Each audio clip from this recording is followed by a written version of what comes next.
quelle manière il se montra. Simon Pierre, Thomas appelé Didyme, Nathanaël de Cana en Galilée, le fils de Zébédée, cela veut dire Jean et Jacques, et deux autres disciples de Jésus étaient ensemble. Simon Pierre leur dit, je vais pêcher. Lui dit, je vais pêcher. Il lui dit, nous allons aussi avec toi. Ils sortirent et montrèrent dans une barque, et cette nuit-là, ils ne prirent rien. Le matin étant venu, Jésus se trouva sur les rivages. Mais les disciples ne savaient pas que c'était Jésus. Jésus leur dit, enfants, n'avez-vous rien à manger? Ils lui répondirent, non. Il leur dit, jetez le filet du côté droit de la barque, et vous trouverez. Ils le jetèrent donc, et ils ne pouvaient plus les retirer à cause de la grande quantité de poissons. Alors les disciples que Jésus aimait, dit à Pierre, c'est le Seigneur. Les disciples que Jésus aimait, là c'est Jean. Dit à Pierre, c'est le Seigneur. Et Simon Pierre, dès qu'il eut entendu que c'était le Seigneur, mit son vêtement et sa ceinture, car il était nu, et se jeta dans la mer. Les autres disciples vinrent avec la barque, tirant le filet plein de poissons, car ils n'étaient éloignés de terre que d'environ 200 coudées. 200 coudées, environ 200 mètres. Lorsqu'ils furent descendus à terre, et ils virent là des charbons allumés, du poisson dessus et du pain. Jésus leur dit, apportez le pain de poisson que vous venez de prendre. Jésus leur dit, apportez le poisson que vous venez de prendre. Simon Pierre monta dans la barque et tira à terre le filet plein de 153 grands poissons. 153 grands poissons. Comment on a 153? Comment 153? 1, 5, 3. Toi, fais-moi la mystère, moi, parce que ça concerne les chiffres, la chiffrologie. Amen. 150. Le filet plein de 153 grands poissons, et quoi qu'il y ait, dont le filet ne se rompit point. Jésus leur dit, venez manger, et aucun des disciples n'osait lui demander, qui est-il, sachant que c'était le Seigneur. Jésus s'approcha, prit le pain, et leur en donna. Il fit de même du poisson. C'était déjà la 3e fois que Jésus se montrait à ses disciples depuis qu'il était ressuscité de mort. Là, c'était la 3e apparition.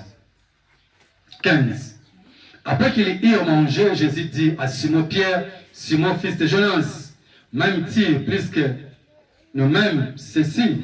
Il lui répondit, oui Seigneur, tu sais que je t'aime. Jésus lui dit, paie mes agneaux.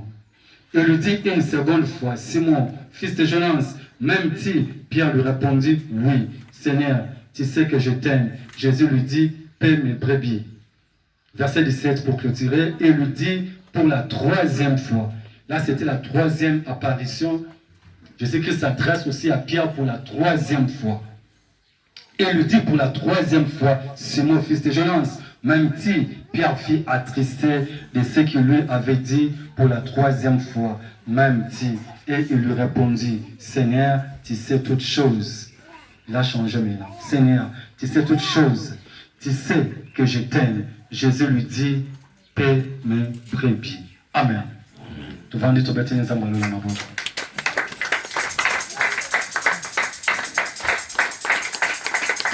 chapitre 21, du 1er jusqu'à 17e verset. Mais awa Yesu a koufi à Sekui. Mais aza kosa la apparition et pas yaba disciple naye. Là c'était la 3e apparition auprès du lac, auprès de la mer de Tibériade. C'était la 3e apparition. La première apparition, ils étaient enfermés dans la chambre haute. La porte était hermétiquement fermée. Mais Jésus-Christ est apparu au milieu de ses disciples. Thomas, appelé Didyme, était absent. Et quand Thomas est venu, ce frère lui dit, Thomas, le Seigneur était ici. Thomas dit ceci, si je ne le vois pas, je ne croirai jamais. Je ne croirai pas. je ne croirai jamais. Si je ne le vois pas, je ne croirai pas. Pourquoi? Thomas, il savait très bien que non, ils étaient enfermés. Thomas savait très bien que non, la porte était hermétiquement fermée. Mais comment Jésus-Christ est entré? Je vais te révéler des choses. Dans le monde spirituel, il n'y a pas le temps, il n'y a pas de l'espace. Dans le monde spirituel est sans limite. Amen.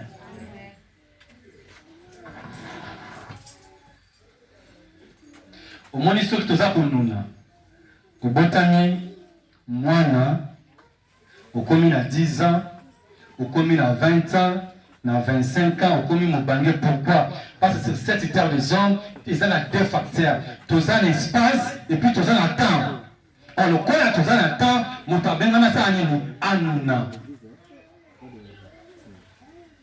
Si on appelle Jésus-Christ l'ancien des jours, s'il a connu ni ombre ni variation, pourquoi? Parce que bisikaza ko bika, bisikaza ko vivre, temps exalté, limite exalté, et un monde spirituel. Dans un monde spirituel, il n'y a pas de limite, il n'y a pas de temps. Ndoki. Ndoki a tokangi porte. Beaucoup de porte pour l'aller nabino. Tokangi porte pour l'aller. Mais na 0 non beti, c'est fait beti, à saline, à pumoué, à kei. À ça, la besoin d'aller te fouiller les portes. Pourquoi? C'est le monde spirituel. Le monde spirituel, temps à la quartier, l'espace à la quartier.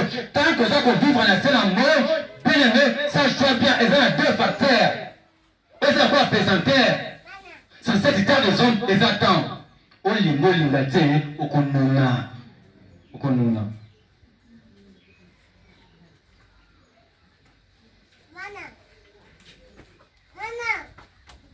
Bako banyesi nanga. Banyesi nanga. Ezana leki na bango mwa zana ngola anobe na oncle Aboga. Mais lorsque on a qui talatala, la personne botango ke na oye bate. Na oye bate.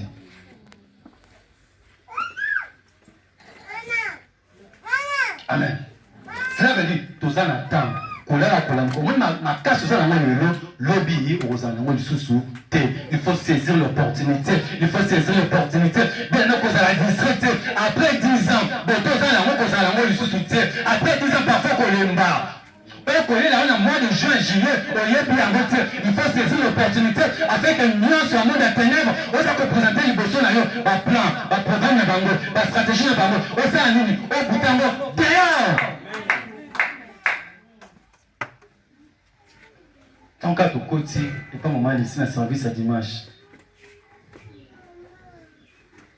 Frère qui habite papa na quoi wana, dans un monde ébéni. À la table, il y a un peu de coton. Maman le bien habite papa.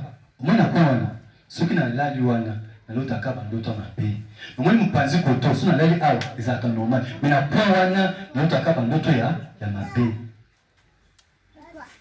Cela veut dire, sur le bende, au moment où vous avez un ndako na ye, azoka na bando, ndako zaki déjà miné, souvent mutabo, ce qu'on a la révélation de mutabo, ça mais l'église pas révélation zate, bien mais on se prendre yo, on se prendre yo, on se prendre yo.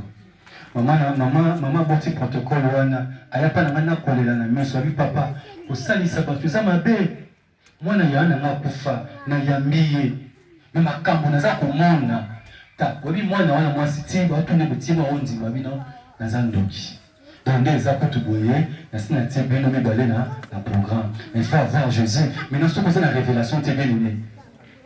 Il y a un peu de l'église de réveil, tant que nous avons non, il faut mieux état d'âme à moto. État d'âme à moto. Or, peuple sans révélation, peuple sans frein. Maman vient en cabane avec moi seconde habité. Maman, ikakaka, pikona, na losambo. Les amis kumba sont mimi. Tant on me maquille à moi 15 ans bête. Na moitié comme mon kumba na yo, me maka yango. Mais ici ma sœur, les awana, bien voir sanctuaire kaka prière. Yo ça que moi na mobali, wa des attaques moi na des. Bale kitoko. Le quoi soit qui me te repère ça tête, à côté ma sœur ma belle. Oya moi ça sonne nini. Asa kubunda kaka. Et maman t'a apporté ensemble belé de va profiter yemo ko maman bana wana et puis moi na mazo le bani moi na sisa abi na maman na biso paza a ndonki to bimaka na maman na biso so ma sœur abi ah baza bandeko to fana ba mo depuis kala bana maman na ba kufa kala bali kama nda mepana biso avant que na libala na ye pesa kina libala na ye kuna akoko kota kotama ko place bataka makoluti ba baby sele bana siko biloko boye soki place bayaki na ndako oyo bakuti yesu aza te basali bango bavantir te pas loboka mobali likolo peuple sans révélation te peuple sans frein makasi ya christianisme ezalaka connaissance na révélation tobeteli nzambe alola moboko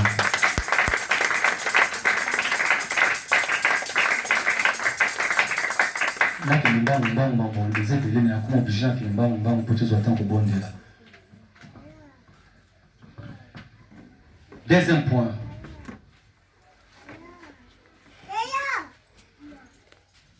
Le diable est un simple imitateur. Le diable est un simple imitateur. Le diable est là toujours pour imiter. La Bible me dit Jésus-Christ. Jésus-Christ est la lumière du monde.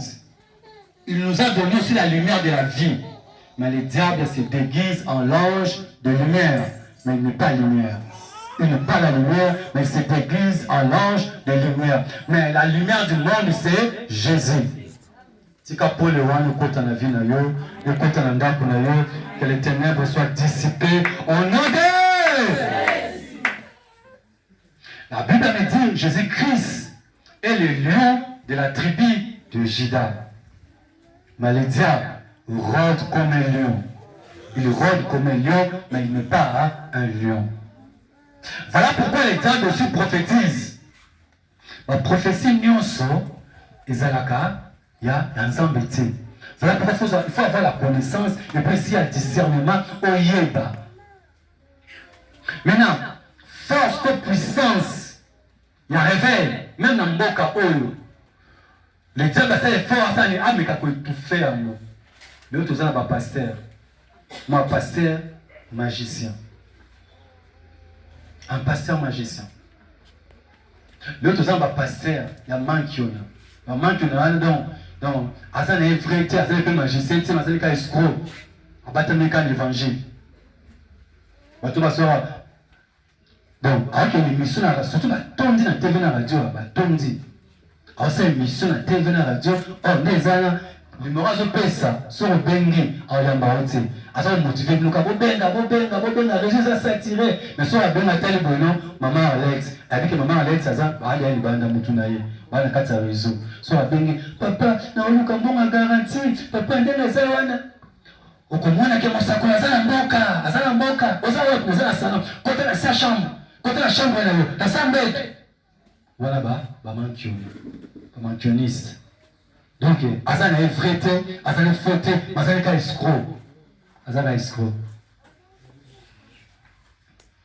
Papa Rosa la chante. Je me suis remis terrain du solo. Maza na yola c'est l'église de Matonari. Papa bien craqué.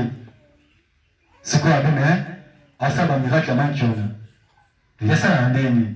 On voit que nous pensons que voilà tu seras plâtre. Voilà ce que moi beki na oka lokoluka. Lokoluka na ma beki na yo. Et ce temps ça koteya. Le kotambola bien le ko marcher bien le. Voilà ma saison. Akati. Mankiona. Ce que le roi a battu à un discernement, balinga bisika bo masalini batondi. Ma biso a tous ans dans le bon. Amen. Tous ans dans le bon. Et puis tous ans là-bas vrai. Et les vrais sont toujours combattus. C'est tout à fait normal. Nous sommes là qui n'ont pas mon best. Basalinga bolé. Les ala bien peu à coca. Comme ça nous. Ça bien le lengue moko. Donc ça écoutez là comprendre que non. La zone c'est à coca. Ce qui basala yesu bongo. Ndapo basala na bongo. Basala na bongo. Tu peux te laisser avoir la maboko.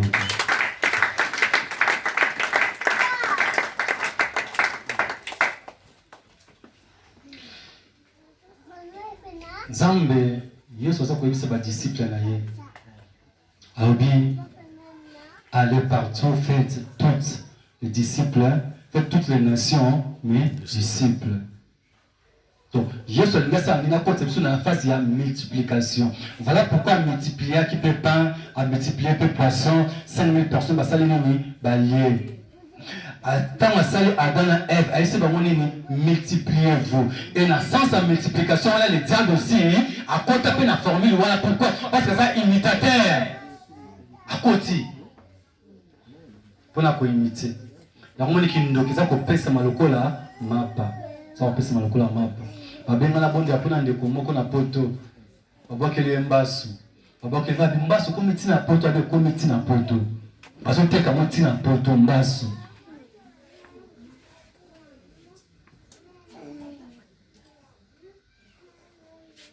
Eza na mwana mususu abotami ne grandi na poto mendoki. Pourquoi? Babengi sama mwana moko boye. Omwe ba sia ba moni oya. So babengi sama mwana moko boye. Mwana ndeko na ngai natika na Kishasa na benda tama moko wana obenzi na mwana moto ngoyo oke kuna bebiso yo bana kompi ba za travailler c'est ma multiplication ça nini eza ko salama omwana moto ayebi na yakutu matonde te mwana wana ya 10 ans ya 15 ans ayebi kutu amata na yakutu wewe awa te mendoki ne grandi na poto.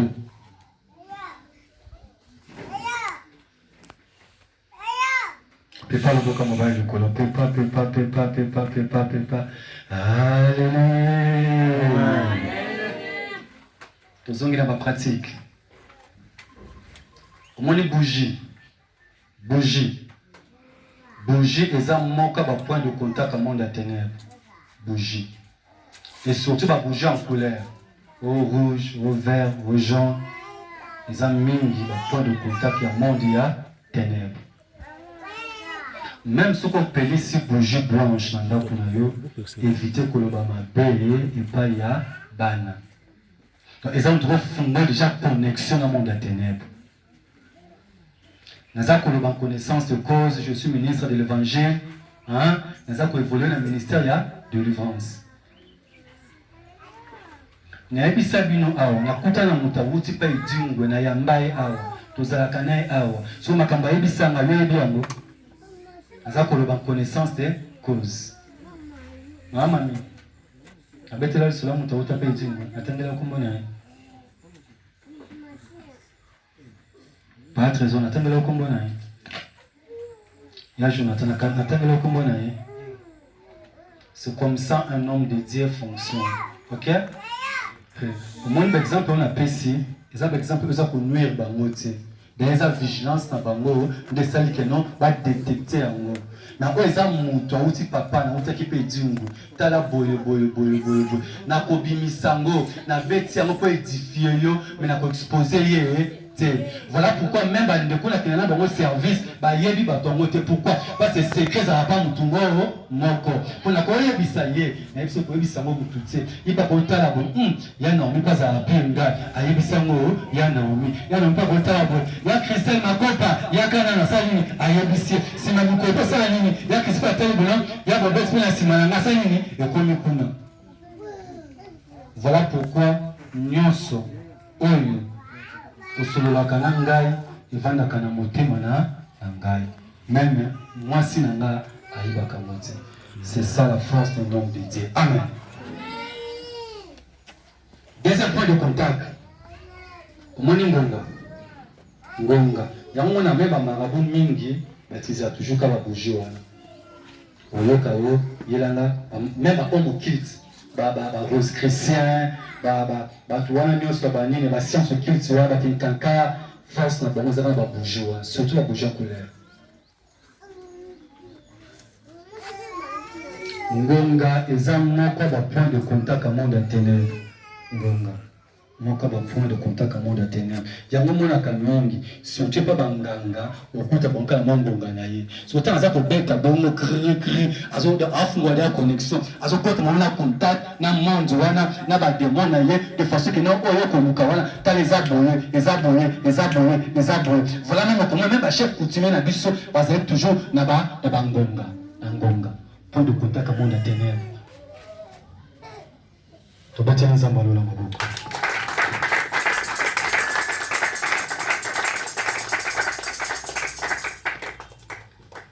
Je me suis namoni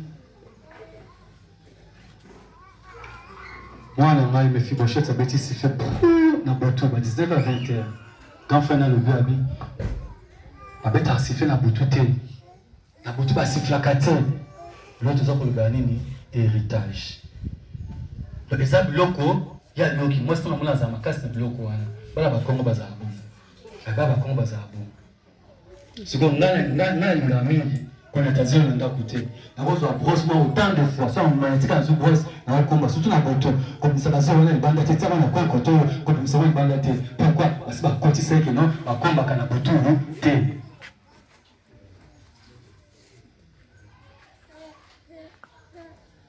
Mon ex, mon nom est qui non, l'équiné, parce qu'il faut qu'on a bateau, t'es. Le bi, n'a pas de nandaku, n'a pas de nandaku, n'a pas de nandaku. C'est qu'il y a un c'est comme oui, effectivement, ils ont l'héritage. Moi, mon camilio, mon mabé. Au moins, au moins, il y a toujours un bipotine.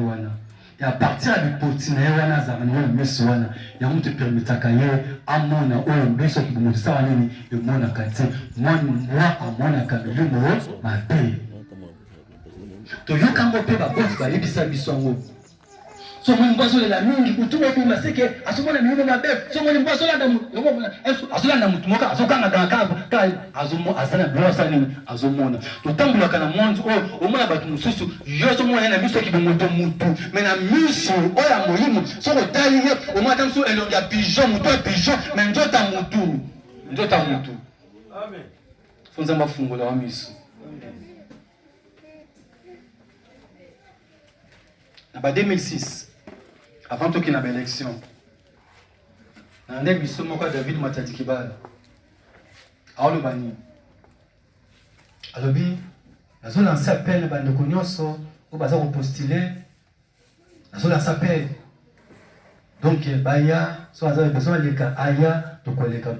Je sais qu'il y a un peu de candéline. Ah, il y a peut-être une multiplication, ça la marque. Donc, ça la multiplication. Abi umani ndaku wera alala awa jibe alala awa 3 jours avant que beta na atina bango multiplication et salamaka abi umani batu bazala kuna bazala batu mais umani en esprit et kokipe kolata nzoto ya mutu un esprit kolata nzoto ya mutu ezana mission moko ana mboka oyo aliso beta concerne ye na butu et surtout ba minute bato bayaka wana za koganda alobi badongolo miso aboye awa abokoti bokeba na bana batu ayebi makabosa nini aza koloba batu nyonso monaka na nzela bazalaka batu te yo monaka bango bakoza na misu mibale oza komona te bazalaka batu te nabeta certaine martelé na place oyo avant de clôturer. Verset 10, nous avons un livre, il y a Jean chapitre 21.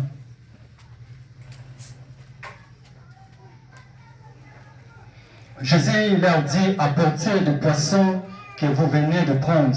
Simon Pierre monta dans la barque et tira à terre le filet plein de 153 grands poissons. Et quoi qu'il y ait, tant le filet ne se rompit point, malgré la charge. Malgré la présence de 153 gros poissons, mais filet ne se déchire au point. Pourquoi? Quand Jésus donne la vision, il donne aussi la provision. Filet wana, et même charge, mais ça il nous moye katana, exact. Au moins les kamboana, osa kutungisa wana, les kamboana ça nini, et kokata vina ute, les kamboana, et kokata vina wana nzelate. Au moins on zamba prometo pona yo, on zamba la kawe, et kosa nini, et koko kisama, et koko kisama, et koko kisama, on a 153. 1, surtout 153. 1 plus 6 égale combien? 1 plus 5 égale combien? 6 plus 3 égale combien? Mon chiffre 9. C'est le coaching. Au moins chiffre 9. Là, tu as un peu de temps. Là, tu as le Messiah. Là, tu as le Messiah. Au moins chiffre 9.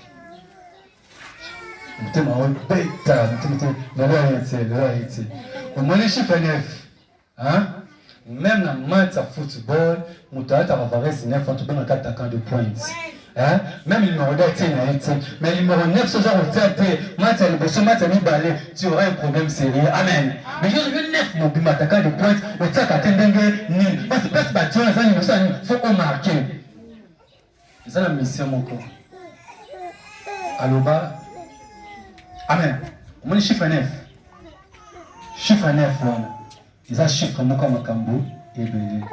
Mais si moko makambo aloba, ils ont moko ils ont 9 pour kokamel, monde arabe, monde béton. Au moins 9 et puis si 909.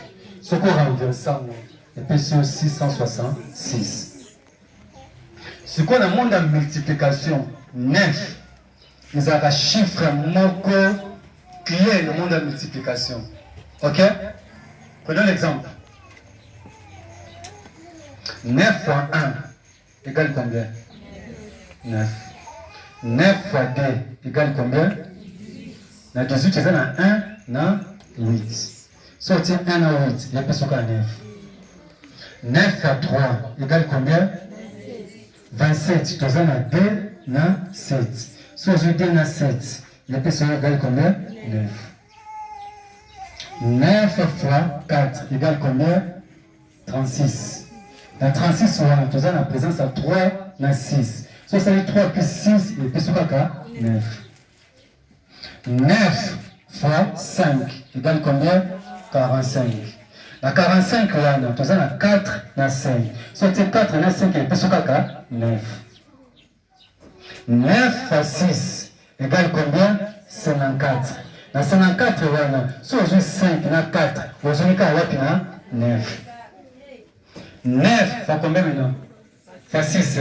9 fois 6, il y a 63. Si on joue 6 dans 3, on a 9. Tout le monde comprend, maintenant, comme le fois 7, 9 fois 7 égale 72. Si on joue 7 dans 2, on a 9.